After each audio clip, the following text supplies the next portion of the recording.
Have you ever, watched a professional golfer swing a club or a ballet dancer hold a pose and just felt this instinctual, almost magnetic sense of awe? Oh, absolutely. I mean, it is a completely universal human experience. You can drop anyone from literally any culture in front of a peak athletic performance, and they will recognize that grace immediately. Right. And you don't need to know a single rule of golf, and you certainly don't need to be some ballet aficionado to recognize that what you are watching is, well, somehow physically perfect. Yeah, exactly. You just feel it. And on the flip side, we all know what awkwardness looks like, right? We see Yeah. someone lift a heavy box the wrong way, or we see a runner with a strange gait, and our brain instantly flags it. It just looks clunky. Forced. Even dangerous, honestly. Yeah. Like we wince before they even get hurt. We really do. We feel that difference in our own bones almost involuntarily. Which honestly brings us to the mission for today's deep dive. We are exploring the hidden mechanics of that exact feeling. It's such a fascinating topic.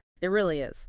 So through the pioneering synthesis brought to the forefront by Dr. Christophe Delong in Kinexa formation, we are going to look at the fundamental alphabet of human movement. The literal building blocks. Right. And I want to lay out the central premise of this entire discussion right up front, just so we're all on the same page.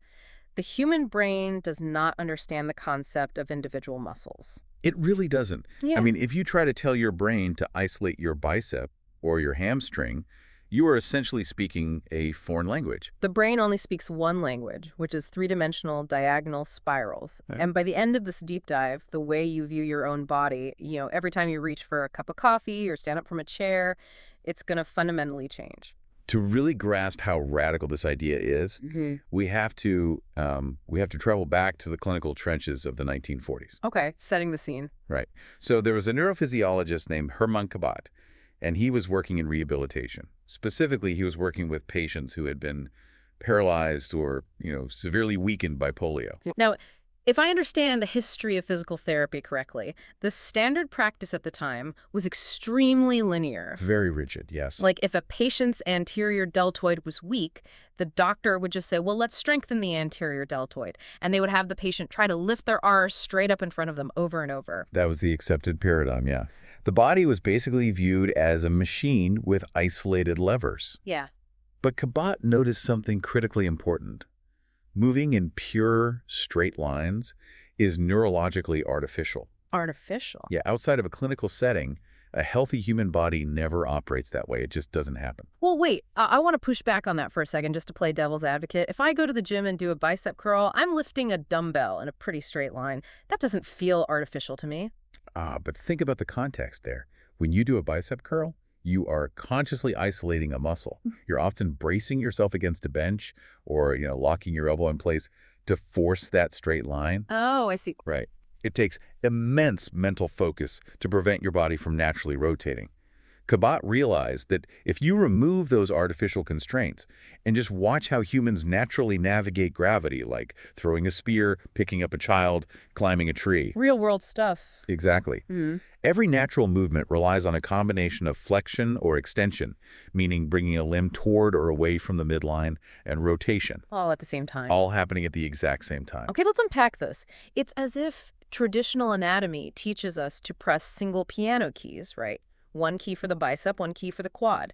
But Cabat discovered the brain actually only knows how to play full chords. Precisely.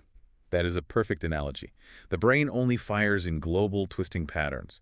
And he called this framework proprioceptive neuromuscular facilitation. Wow, which is an absolute mouthful of medical terminology. It is, which is why it's universally known as PNF. Ugh. But let's actually break down those words because they do matter. Yeah. So proprioceptive refers to your body's ability to sense where it is in physical space.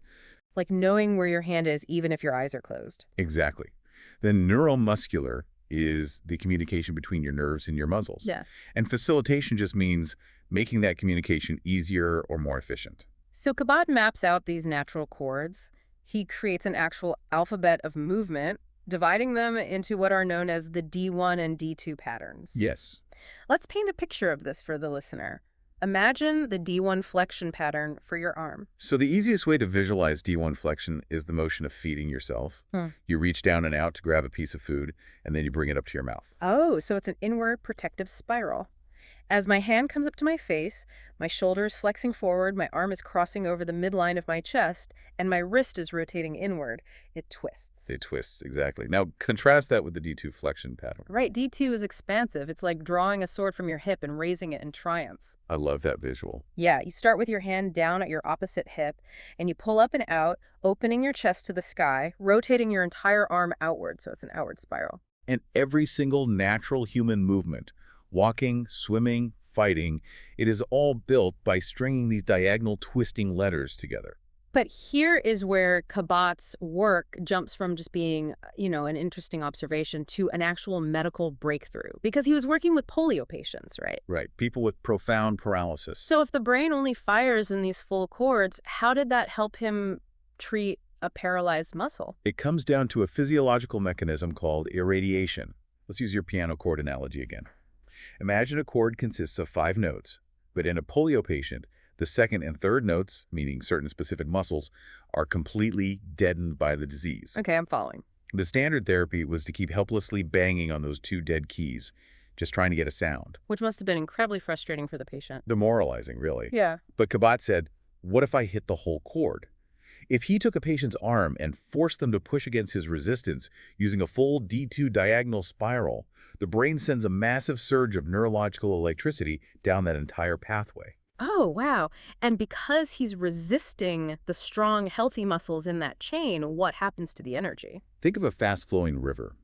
If you build a dam across the deepest part of the river where the strong muscles are, the water doesn't just stop.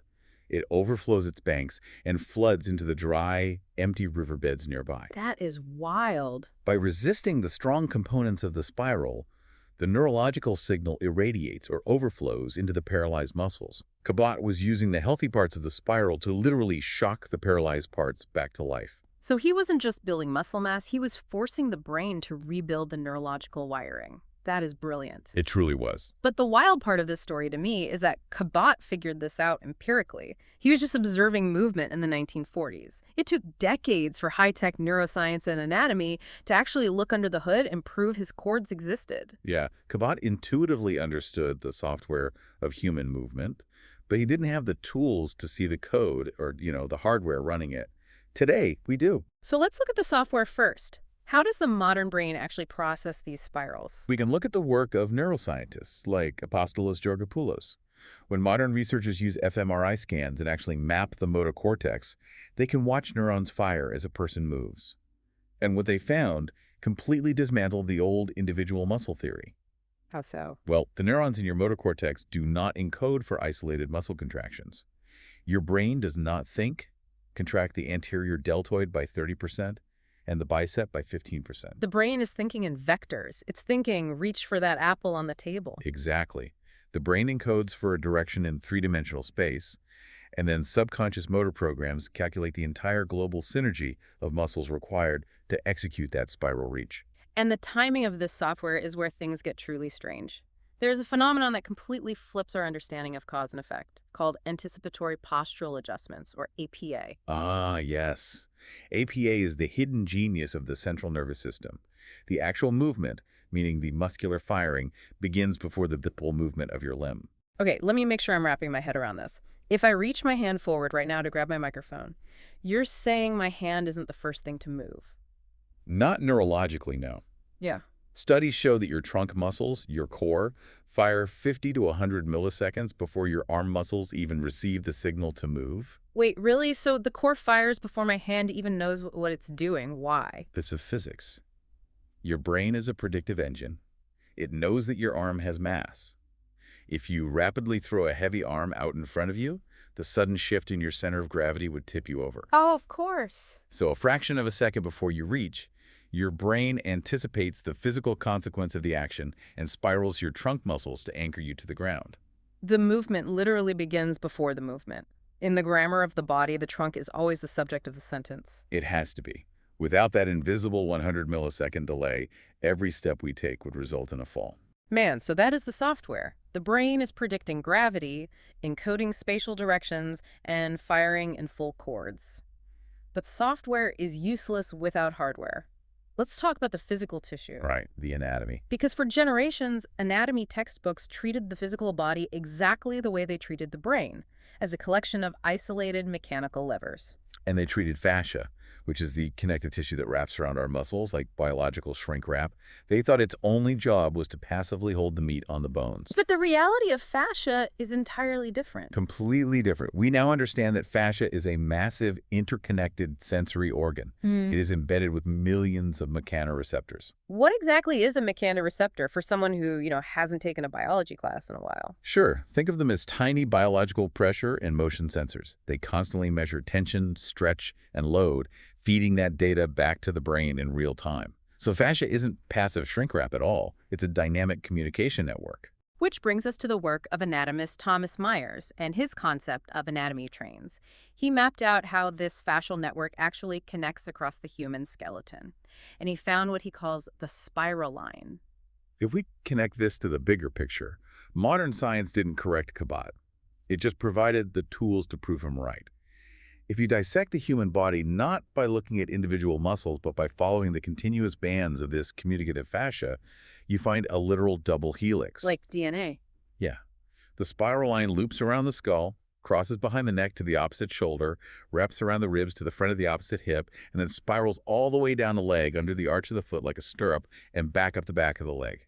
It's a continuous rubber band wrapping the body in a cross-diagonal helix, which perfectly physically matches Kabat's D1 and D2 neurological patterns. The hardware is physically woven to execute the software spirals. And here's the mechanical why behind all of this. Like, why did evolution build us this way? Computational biomechanics has proven that spirals minimize joint stress and reduce the energetic cost of movement. Can you give me a visual for that? Why is a spiral safer than a straight line? Okay, imagine jumping off a high wall. If you land with perfectly straight legs, what happens? The impact shoots straight up the bone and I shatter my knees or my pelvis. Ouch. Right. Because a straight line is a rigid stick. It absorbs no force. It just transmits shock directly into the joint. But if you land and naturally let your body twist, your hips rotate, your knees bend, your ankles roll slightly, your body acts like a coiled spring. It dampens the blow. Exactly. The spiral absorbs and distributes the kinetic energy across the entire fascial double helix.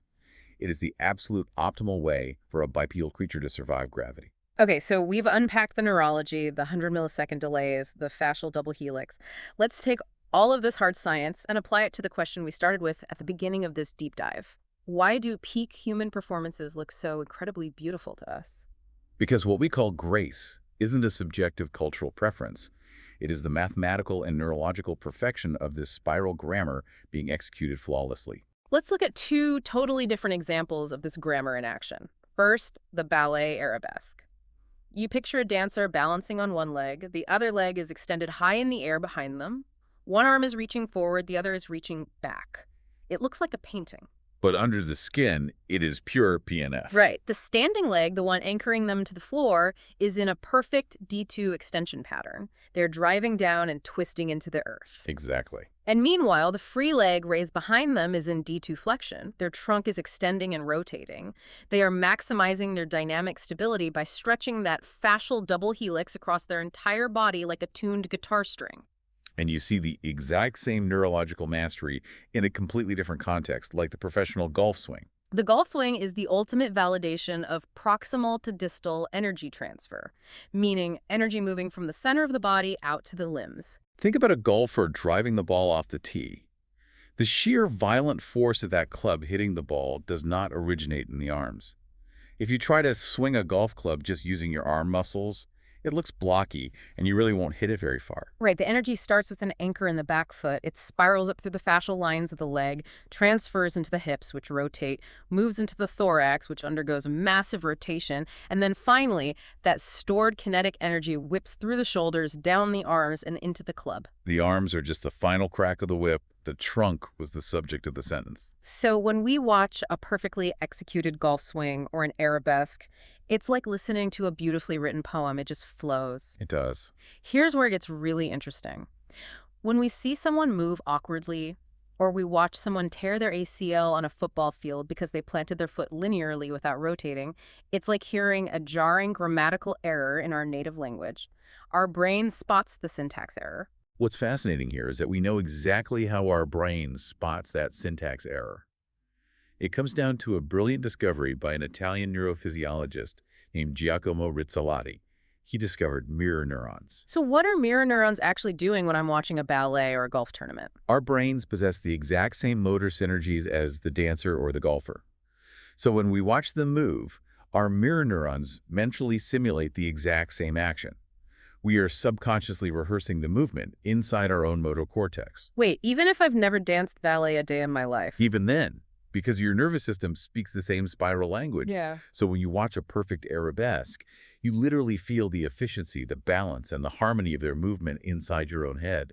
Our brain feels joy when it recognizes a perfectly executed spatial sentence. It's a neurological resonance. Exactly. And conversely, when a movement is rigid or isolated or, missing that crucial rotation, it creates dissonance in our mirror neuron system. The software crashes. We perceive that dissonance as awkward or painful. And we've spent this time discussing how humans intuitively recognize this grammar just by watching. But the real frontier, the application that is happening right now, is teaching machines to read it. How do we translate this biological poetry into computer code? This is fascinating because the old way of training artificial intelligence to analyze human movement video was entirely linear. It was basically traditional anatomy mapped onto software. Right, the old AI models would track simple, isolated joint angles. You would feed the AI a video of a person walking, and it would spit out data like the knee is currently at 32 degrees of flexion, the hip is at 45 degrees. But as we've established, the brain doesn't care about a 32-degree knee angle in isolation. Tracking an angle on a 2D screen completely misses the reality of 3D rotation. The AI was looking at the letters but missing the words. This raises an important question. How do we ensure technology captures the quality of human movement, rather than just the geometry of it? Because the old AI couldn't predict injury. So the new approach requires a completely spiral framework. To solve this, researchers propose what they call the Kabat score. It grades human movement on a scale of 0 to 100 for an AI algorithm. But to get a high Kabat score, the AI can't just track joint angles anymore. It has to look for diagonal coupling. Meaning it has to verify that translation, moving forward or backward, is happening simultaneously with rotation. And crucially, the AI has to be trained to measure the timing of the anticipatory postural adjustments. It has to verify that the trunk initiated the movement before the limb fired. If the AI analyzes a video of a factory worker lifting a heavy box, and it detects that the worker's hands move 50 milliseconds before their core engaged, it flags it. Even if the lift looked okay to the naked eye. Exactly. The AI knows the software is glitching. Or if they lift with zero thoracic rotation, just a pure linear heave, the AI identifies it as a broken spiral. Because a linear lift is an injury waiting to happen. The joint is taking all the force instead of the fascial spring. The real-world applications for a Kabat scoring AI are staggering. Imagine a professional baseball team using this to analyze a pitcher. The algorithm could catch an invisible compensation, say a 5% loss of rotation in the pitcher's thorax, that is forcing their shoulder to take on extra load. It could save careers. The AI flags this syntax error weeks or even months before that pitcher actually blows out their elbow. Or consider the clinical side. We can aid stroke rehabilitation or monitor Parkinson's patients. Parkinson's often manifests as a loss of rotational fluidity. Movements become blocky and linear. An AI analyzing their walking gait in real time could detect the exact moment they lose their spiral coupling, providing crucial data to their physical therapists. So what does this all mean? We are on the verge of a revolution where AI won't just see that we are moving, but will understand how we are moving. It is a profound leap forward in predictive health and biomechanics. Which brings this entire journey back down to earth, right to you listening to this. The next time you stand up from your chair, or reach for a door handle, or just go for a walk down the street, take a moment to actually pay attention to your body. Feel the movement. Yeah, notice the subtle rotation in your ribs as your foot strikes the ground. Notice the diagonal pull from your left shoulder down to your right hip. You aren't just a machine pulling levers. You are speaking the ancient, intricate language of the human nervous system. Every step you take is a syllable. Every reach of your arm is a sentence.